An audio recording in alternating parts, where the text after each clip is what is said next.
So thanks so much for coming today, for making the time. I know it's a really busy time of year. And thank you to everybody who's joining us on a webcast this morning as well, which it may be afternoon or evening or night, wherever they are from the webcast. I'm Julia Frazier. I'm the director of the literacy team here at FHI 360. And I'd like to introduce my colleagues from the literacy team. There's Emily Miksic, Natalie Luge, and Carrie Williman. There she is. And Emily Kester is currently in Nigeria on a field visit, so you have to imagine. So we're the literacy team. We have lots of other FHI 360 colleagues here. I hope you get to meet somebody today. I want to remind you that we are using social media. There's a hashtag for the event, local lang. So I hope that you can do some live tweeting or put on Facebook. I'm not very good with social media, Rebecca will tell you. So I'm really excited to see that local language teaching in mother tongue, teaching in languages that are familiar to children is really taking hold. We all know that research has shown children will learn to crack the code of reading better in a language they speak and understand, and that's going to build a much more solid foundation for them for academic life in the future. But as our programs are really turning toward local language implementation, we're finding myriad challenges arising. And in recent months at International Mother Language Day at the Global Reading Network, and also at the CIES conference in Atlanta, we've heard several presentations by our colleagues about challenges they've encountered and approaches they've tried. And our own team here at FHI 360 has been thinking about similar challenges arising from our projects and our implementation. It's challenging and rethinking our usual programming models. Many of you have heard my colleague Annie Smiley and me speak about our project in Ghana, the USAID-funded Partnership for Education Learning activity. In Ghana, there are 11 approved Ghanaian languages of instruction and over 80 languages in the country. The project is taking us on a journey to really understand how teachers and students use language every day. In such a multilingual environment, what questions do we ask in order to understand the linguistic context, and how do we develop programming that's responsive to that context? Similarly, in DRC, we are working with Chemonics International and School to School and Cambridge Ed to implement an early grade reading program in 3 national languages, and there's probably over 200 languages in Congo. So as in the Ghana situation, we're asking ourselves to what extent these national languages represent what students and teachers speak at home or as a lingua franca in their communities, and how we can best support them in either case. Our project in Northwest Nigeria, the UNICEF-funded reading and numeracy activity we call RANA, works in Hausa, which is considered the lingua franca in Zamfara and Katsina states where the project is implemented. In this program, we're teaching numeracy by linking math to the reading program through math read-alouds aligned to the math curriculum.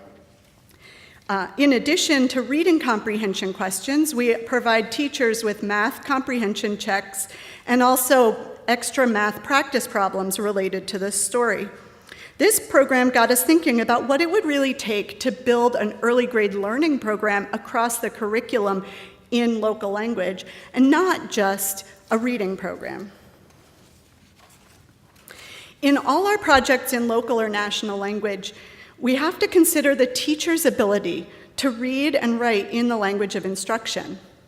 Many teachers have taken few or no courses in teaching or reading the local and national languages. FHI 360's USAID-funded Teacher Community of Practice in Rwanda provides an interesting possibility for support to teachers who are navigating less familiar languages. TCOP has developed an online e-course for teachers that walks them through teaching reading, and the website for the Community of Practice offers teachers the opportunity to post questions to their colleagues, and their colleagues can share solutions. This is a model that may help other countries looking for ways to upgrade their teachers' qualifications during times of curriculum reform. These projects, as well as presentations we've heard from many of you, have raised a range of questions for us around policy implications, materials and training development, models of bilingual and second language education, and how we collect and analyze language data so that we can understand all of these related issues and respond to them. Given how much work there is in the field right now, we thought it was important to bring together the community of practice to share our successes and work together to identify some pressing questions that we can address as a community. We'll begin with opening remarks from Jennifer Gerst, who's the director of the Global Reading Network. We'll be following that with a panel discussion, which will be moderated by Rebecca Rhodes of USAID's Goal 1 team in E3. We'll take a short break after the panel, and we'll go straight into the discussion groups. After the discussions, we'll come back together, and Rebecca will help us find common threads and chart a way forward after today's discussion, and we hope you can join us for lunch afterwards. I think that you found a folder with a collection of tools and resources at your table. The various panelists have shared resources. There's also a table of materials outside the room near the food tables. And I also want to encourage you, this was a little too much for us to be able to print out for everyone, but this report, Planning for Language Use, is a really fantastic resource. It's full of research on teaching in different languages. It also has a wonderful annex full of resources. So on the tables outside, we've put some stickies with the website link, but you can find it on the Global Reading Network website. And then also, the Mother Tongue-based Multilingual Education Network has a website that is also full of resources on mother tongue and multilingual education. It's really a fantastic place to go when you're looking for some information on something. But Paul Frank and I, Paul, do you want to raise your hand? He and I are both on the steering committee for the Mother Tongue Network. So if you want to learn more about that network, if you have questions about it, please feel free to ask us. So I'd like to turn over to Jennifer Gerst, Director of the Global Reading Network, which is really our hub of the community of practice for early grade reading. Jennifer is going to share her thoughts on discussions in language in education, and especially looking at what we learned from the landscape report and how these conversations link to that. Thanks.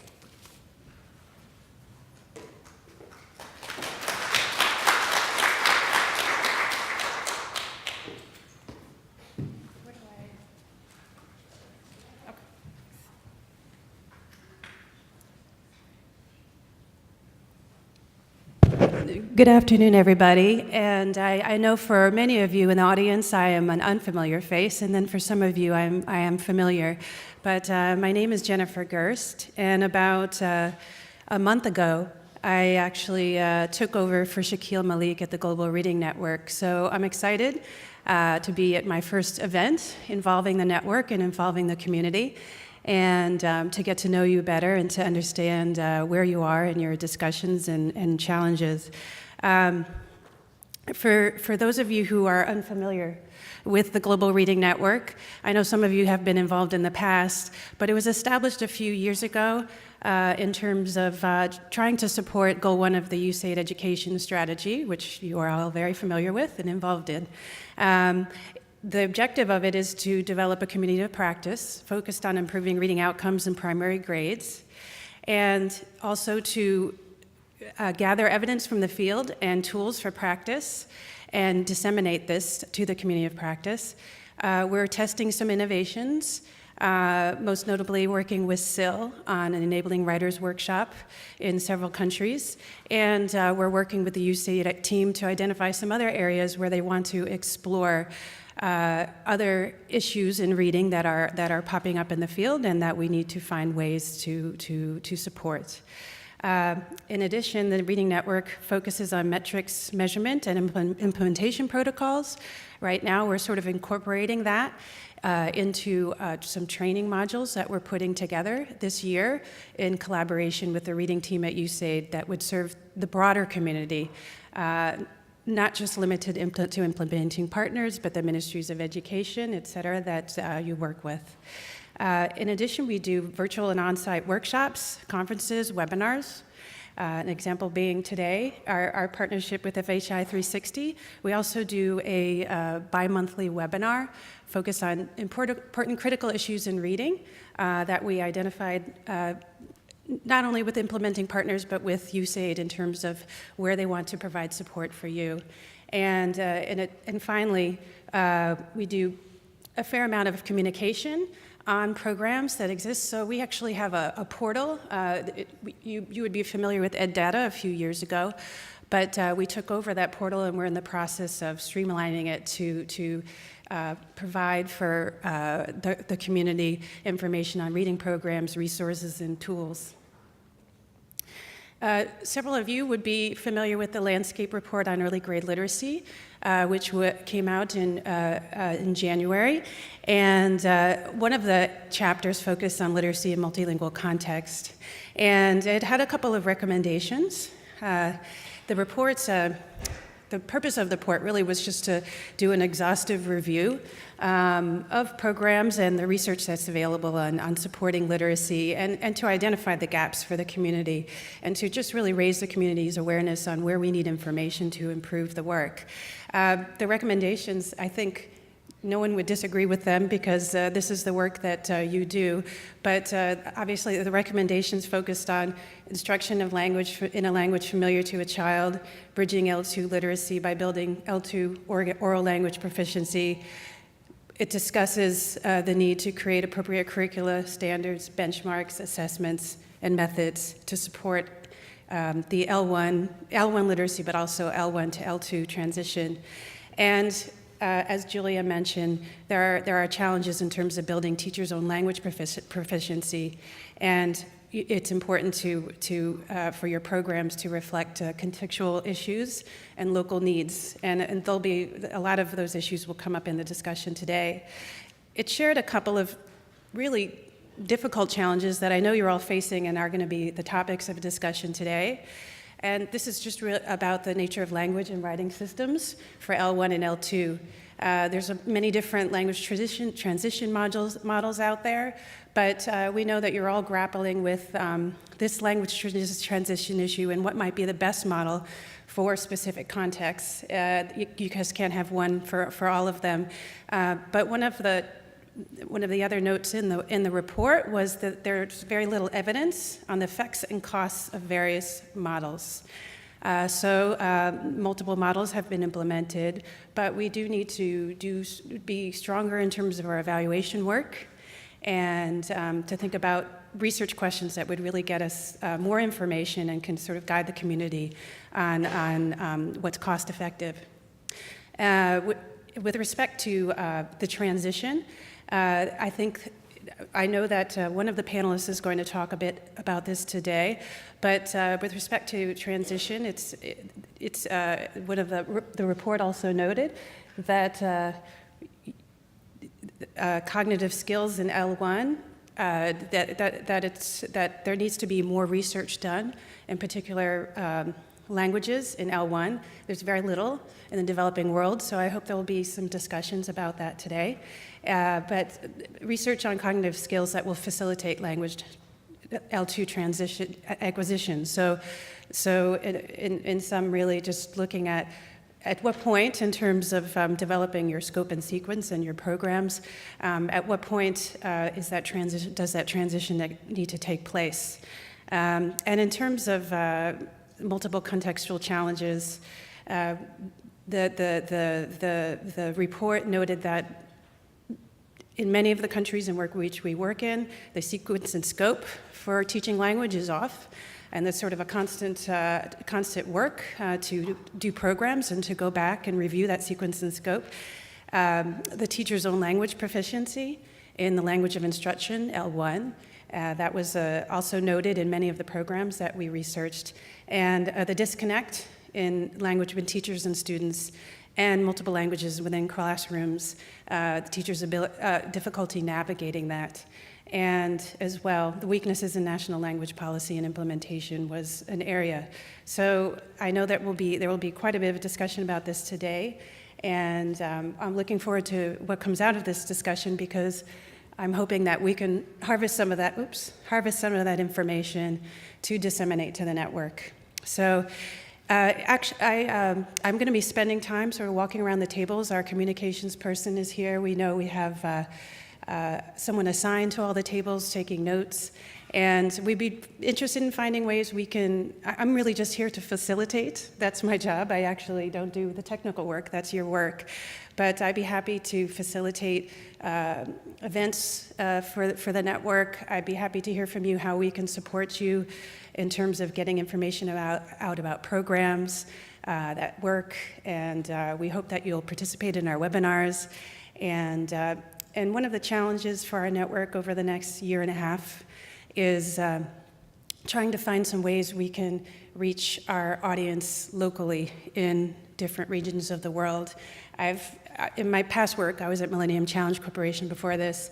It was something I constantly heard among our partners at Ministries of Education, is that their need to be able to connect to professional development. They always knew there was a lot of exciting work going on, but really wanted to be part of this at the center of the discussion. So that's one of the challenges I'm putting to myself with the network over the next year and a half. And I'd be happy to find some ways to work with our implementing partners to reach those audiences and figure out how to best serve those audiences. Thank you.